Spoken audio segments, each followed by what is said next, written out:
Hey kids, so today I'm going to show you how to change a car battery. I did this on my van back in 2020 and I'm just going to show you how to do it on my 2009 Hyundai Sonata. It's going to be similar on most cars, but I just want to walk you through it to give you the confidence to be able to do it. Because recently I had a check engine light come on in this vehicle. We took it in and they told us that our battery could be going out soon, and so we thought, let's just go ahead and switch it out. I actually got 9 years out of this battery. Before I said that they'd last between 5 and 12. I think 12 is stretching it, and it really depends on your climate. We have a fairly mild climate, but we will be heading into winter. I thought, let me go ahead and change it, but I did get 9 years out of it, so pretty happy with that. But first, I have a dad joke for you. Did you hear about the robot that went on a crime spree? Yeah, his batteries ran out, but the police are refusing to charge him. So anyway, let's get started. First thing you want to do is locate the positive and the negative. You want to disconnect the negative. The positive will be red or have a plus sign on it, and the negative will be black or have nothing on it, or a minus symbol. So you want to disconnect that one first. I'm using a 10mm socket, which is pretty common for this particular task. Now we're going to disconnect the positive, now that the negative's disconnected, so we just disconnect the positive.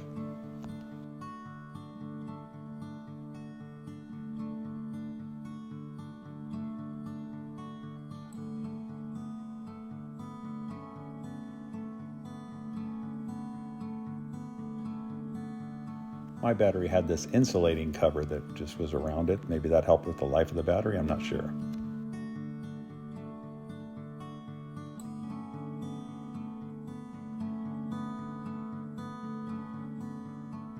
Your battery will be held in place somehow, and so this has got this little tie down at the bottom here. See that? So there's just a little bolt on it that I'm going to have to loosen to lift that out of there. To get down in there, I actually needed 2 extensions. So I have a shorter extension and a longer extension to be able to get all the way down there. And I just loosen that up. This was a 12mm socket for that bolt. And once you loosen it with the wrench, you can just spin it by hand to remove it the rest of the way.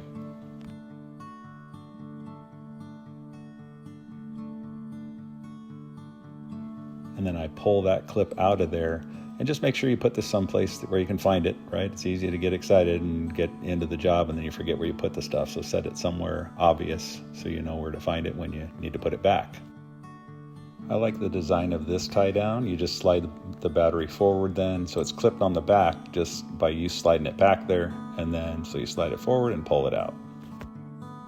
So you can see it's a little bit dirty, as you can imagine, over the years. So I'm just going to go ahead and vacuum that out. There's different debris that's built up over the years, just to get that out there and start off with a nice clean bottom. You know, if you don't have a vacuum, I guess it wouldn't be the end of the world if you left that there, but you may as well, since you have that battery out of there, go ahead and clean it up. Now I'm going to go ahead and clean up these leads here just to make sure that there's a good connection onto my terminals. So may as well, since you have it here, right? So there's this wire brush that's specifically made for this, and you can clean it up good. So I'm going to do that to both the positive side and the negative side.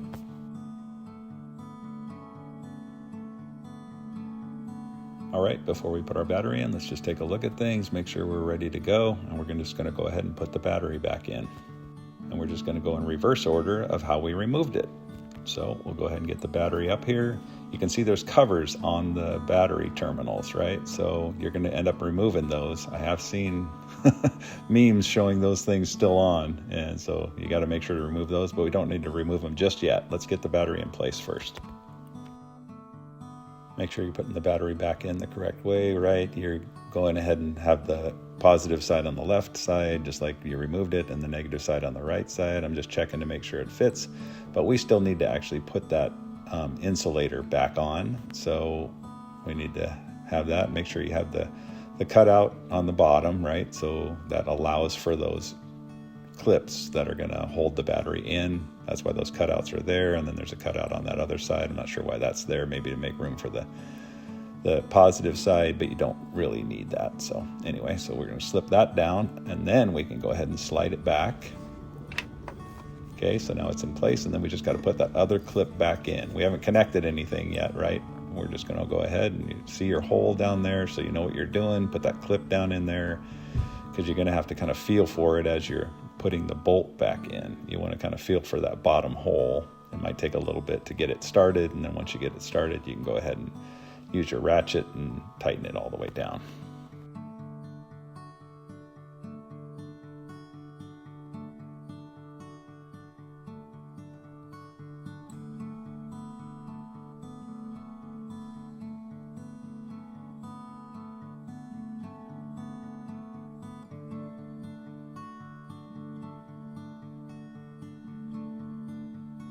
Okay, so we want to connect the positive first. So your red one right there, you got to remove that red cap. Let's remove that, and then we'll go ahead and connect the positive, right? Just the opposite of how we removed it, right? When we removed it, we removed the negative, and we removed the positive second. Now we're putting the positive back on, and then we put the negative on last. Make sure it's seated down in there good, and this one has a cap that might fall off like that. That's okay, just snap it back on, and then it'll cover back over the top. But before we do that, we want to just tighten it down. So make sure it's a good connection there, right? And then tighten it back up. Don't over tighten this, but you want to make sure it's snug so that it holds.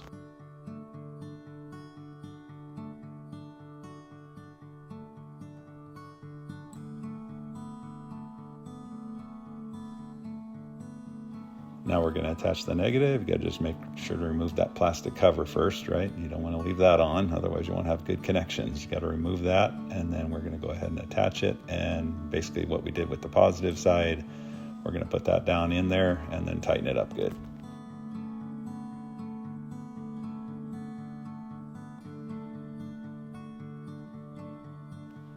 And that's all there is to it. So they wanted to charge us $235. That included labor and the battery to replace the battery. I was able to buy this battery at Costco for $115. Those are prices without tax. And remember, you have to do the core charge. So you go there, you buy the battery. If you don't have the old battery with you, you have to pay a core charge, and it was a core charge of $15. And then I didn't have the battery with me, so I paid that core charge. And then once I changed the battery, you got to bring it back, and then you get your $15 back. That's all that core charge is for you. So, all right. I hope that was helpful for you. Yeah, I think you could probably handle this yourself. You just need a few tools to be able to get the job done. Look at it beforehand to see if it's something you think you can tackle before you bite it off, or if you don't want to mess with it, then you just got to pay a little extra. So anyway, I thought that would just be a helpful video for you as a refresher, and you can always go back to my other one to see how it was done on my van, and I'll link that to this video. So, all right, thanks for watching, and God bless you.